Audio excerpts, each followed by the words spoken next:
is why is Portugal so popular? And most of you probably know this. Portugal is considered the seventh safest country in the world. And of course, no place is completely crime-free. That would be amazing. But you generally can walk the streets with peace of mind and have kids around. There's very small percentage of violent crimes. So Portugal is generally a very safe country and a very comfortable country to live in from a safety perspective. And that also brings us to the second most popular reason to come to Portugal, which is the cost of living. Being an European country, it's probably still very high on the list on the most affordable European countries. It's not the cheapest one, and this varies very drastically on location, especially with the rising popularity of Portugal. Cities like Lisbon became very inflated, but you are still able to live in Portugal with a very good affordable budget, especially if you choose different locations other than Lisbon. We have generally lovely weather, basically no major environmental disasters. We basically don't have earthquakes or typhoons. I never experienced any of that. So the weather is also very mean. It doesn't get too hot. It doesn't get too cold. It's actually really, really hard to see snow in Portugal.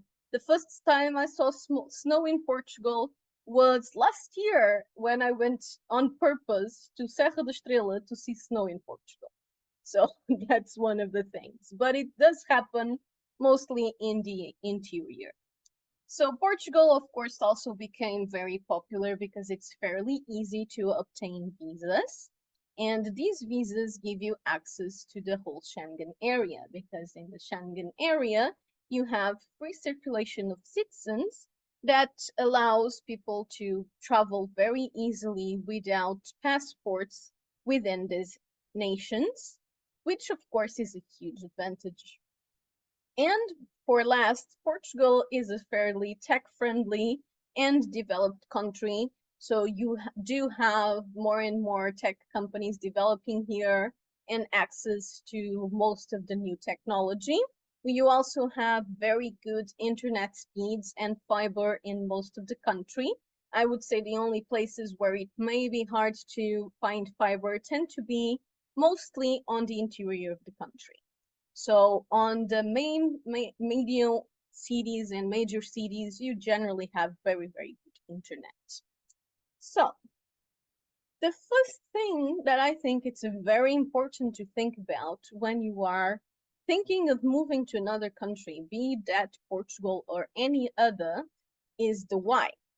It's very important to understand what do you want to change. Some people, they are looking for safety. They don't feel safe in their countries and they want to have more peace of mind living their lives. Some people are looking to have their money go further, to have a more comfortable retirement. Some people are looking for a better education for their kids. Some people are just looking for a change of scenery. Those are all valid reasons. It's just very important to understand what is your reason so you can plan around that and make sure that you feel fulfilled where once you make this process happen. And make no mistake, this is a very complicated process. This is not a simple thing, moving to a different country. For those that are more adventurous, it may not feel that complicated, but it's still a very drastic change. So it's important to think very thoroughly on what you want to achieve by making this change. So once you have this more or less clear, it will help you identify what is your preferred lifestyle. So your reasons are probably very connected to that. If you want to have a life on the beach side with an amazing ocean view, then you want to be in a place like the Algarve or the Silver Coast, or there's even more options for the north. I would say that if you want to mostly go to the sea a lot, the Algarve is a lot better because it's really, really cold up north. And if you prefer water sports and so on, then probably the Silver Coast is a better bet. The same thing comes to choosing a city versus the countryside. For people with families or younger people, they do tend to prefer cities where it's easier to meet more people and get a new friend circle around. There's a lot more activities to go to, there's a lot more amenities and restaurants and so on. But then there's also those that are just looking for peace and quiet and want to go to the suburbs or even to the middle of a forest or a prairie and just want to have their peace and quiet and grow their own vegetables. And that's all perfectly fine. It's just important to know what you want. And once you know that, you can research the different regions and have a better idea how suitable they are for your lifestyle. And people like us are here to guide you and suggest different locations because we don't expect you to know all of Portugal. I mean, most Portuguese people don't know all of Portugal. So people like me that actually go around, I still probably haven't been everywhere, but I've been in a lot of places. And I'm fairly confident in my ability to identify places that are adequate for the person's needs. And once again, this is something very personal that changes drastically from person to person. So once you have all of this figured out, usually the next main step is housing. And housing is usually the biggest expense. And the first thing that people usually need to figure out is if they are going to be renting or buying. And then, of course, all of the associated costs like utilities. And if you're going to buy, how is the process? Do you need a mortgage and all of that? So we're going to go over this a bit. Of course, the first thing is the pros and cons of buying versus renting. And the first thing is buying that we are considering here. So of course, that the first major pro is that you are building equity. And we are also going to go over the numbers at the end on the state of the real estate market. But generally, in Portugal, the real estate market has been on a rising trend.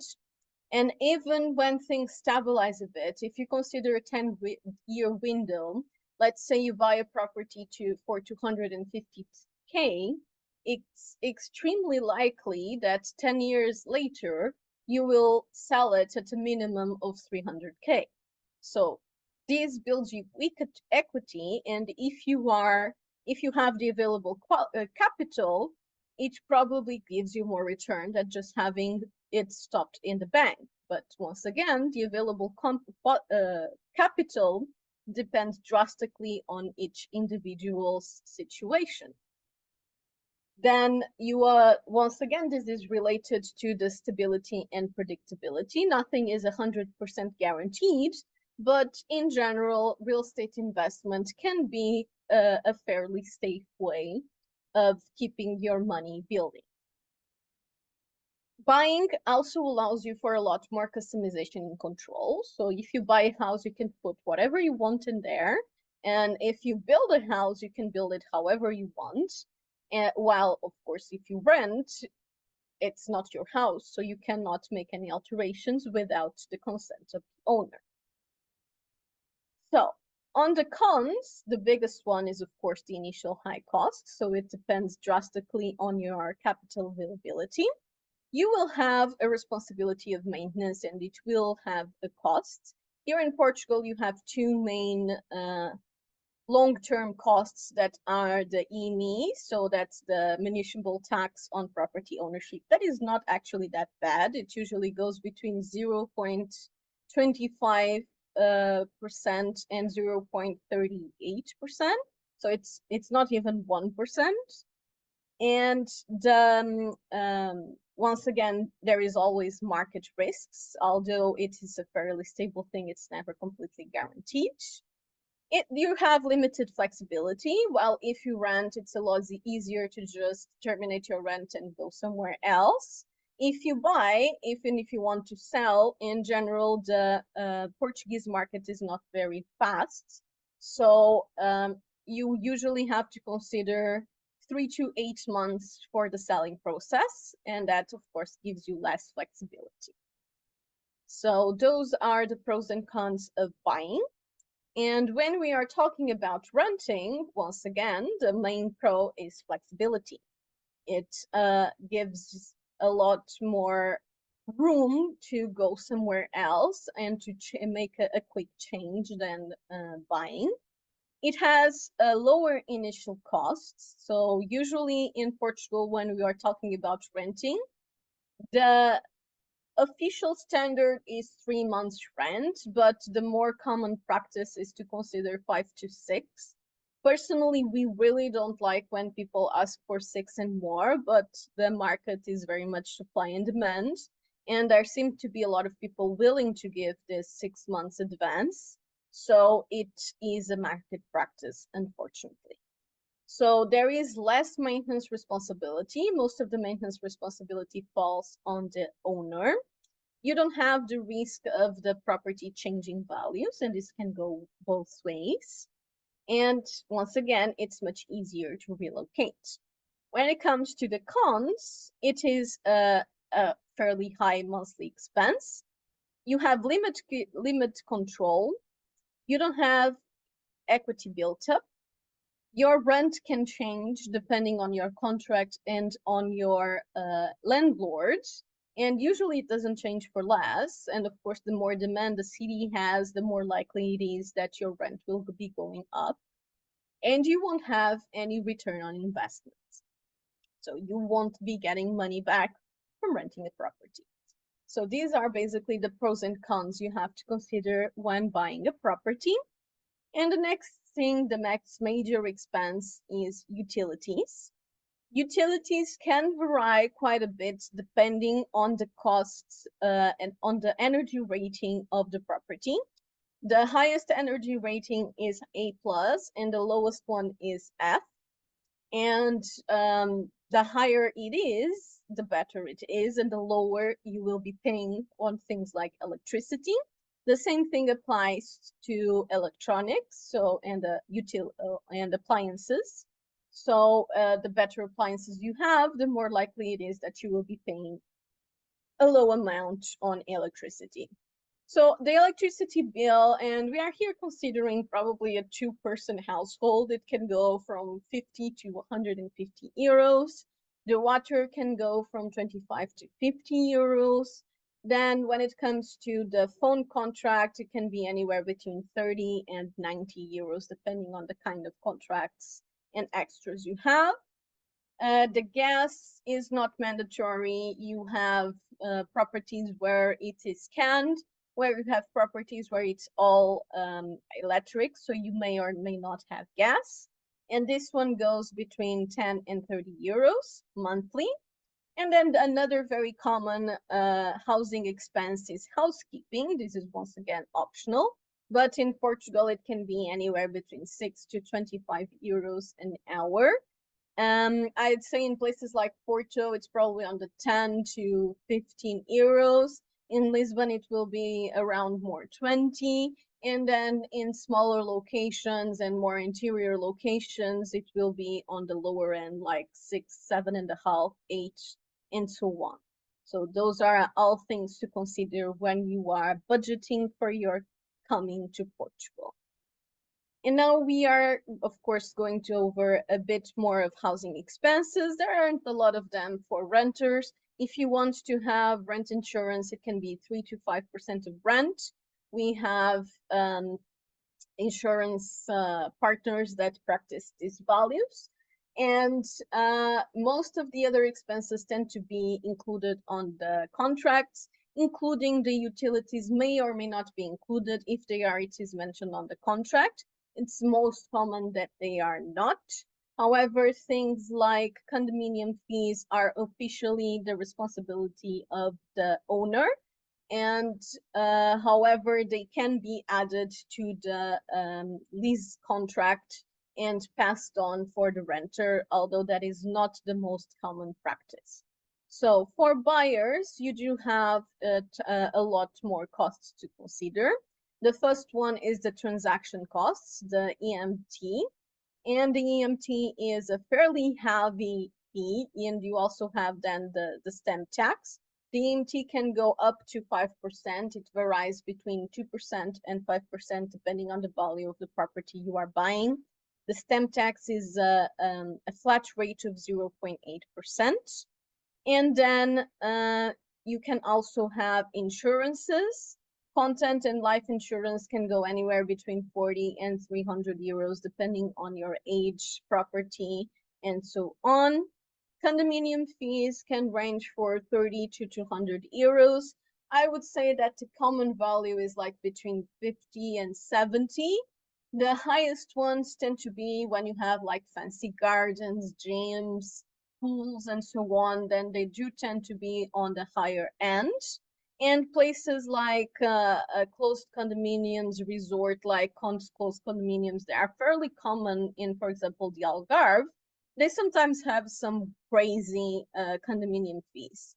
We've come across places asking for close to 10,000 a year on condominium fees. This is, however, not the norm. This is very much outside the norm.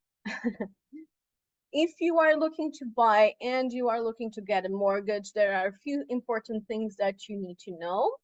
First of it is advisable to have minimum 20%, ideally 30% of the purchase amount available in cash.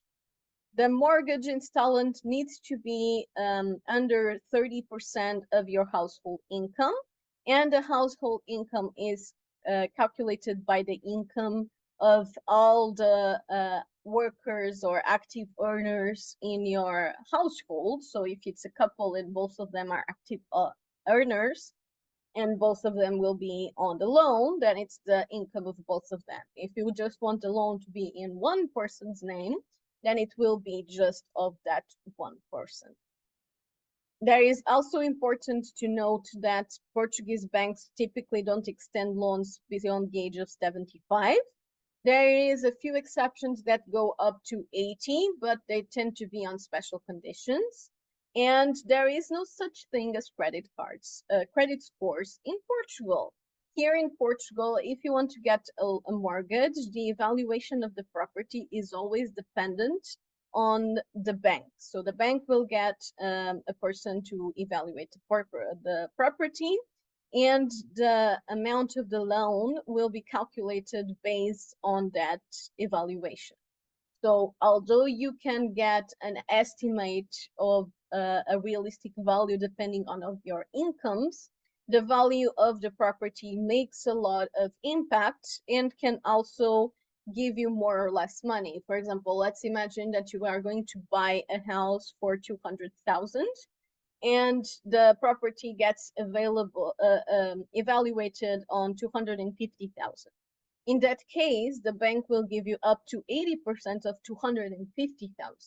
However, if you buy a property for 200,000 and it gets evaluated on 180,000, then the bank will only give you 80% of 180,000. So that is something that you can play a bit with.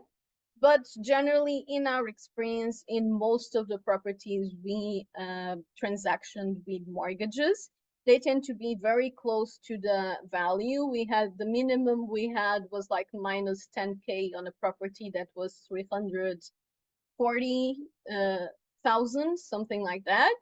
And it's a lot more common for us to have properties evaluated over the value. I think the maximum we had was about 50K. So it can go both ways, like I was saying. And we are now coming to the one of the reasons people need to plan when coming here, which is the financial planning and how much income you actually need to live in Portugal. So I would like to say that you can live comfortably in Portugal starting from 700 euros. plus housing costs. So excluding the cost of housing, 700 euros allow you to live quite comfortably. And you have here a few predictions of expenses you may have. Once again, this can be a very personal thing, but the biggest one is rent or mortgage. So it depends a lot on the location you are. If you are going to Lisbon, currently 2 bedrooms apartments go between 2,000 and even sometimes more than 3,000 euros per month. While in Porto, they are more rounding 2,000. And if you go to a more affordable city like Braga, you can find something very nice for 1,000 to 1,500. So it depends very drastically on the location you are looking at. And if you are going to an even more affordable area, it is possible to do lower values. It's just you have to plan around that. So that's why I'm making this system of separating the cost of living, the cost of housing from the cost of living. In Portugal, you also have the advantage of having very good quality food products. We have very good vegetables and meat and fish and everything at very affordable prices from an international perspective. I don't think our utilities are too bad. Our insurances, especially from an American perspective, are amazing. And clothing nowadays you can buy internationally, and most of the stores are internationally and have pretty much standard prices. So that is probably going to be the same expense that you have in your country. The things like restaurants and so on can be also a lot more affordable, but it depends on the level of restaurants you want to go. So I would say that if you want to have something cheap, you can have a meal in a shopping mall between 8 and 12, 15 euros per person. If you want to go to a nicer place, it's probably going to be between 20 and 30 euros, especially if you want wine. And if you go to a very nice high-end restaurant, then the prices go up. I think the most expensive I saw was on Michelin star restaurants going like 100 or 200 euros per person, but that's very much the exception. So not a common thing.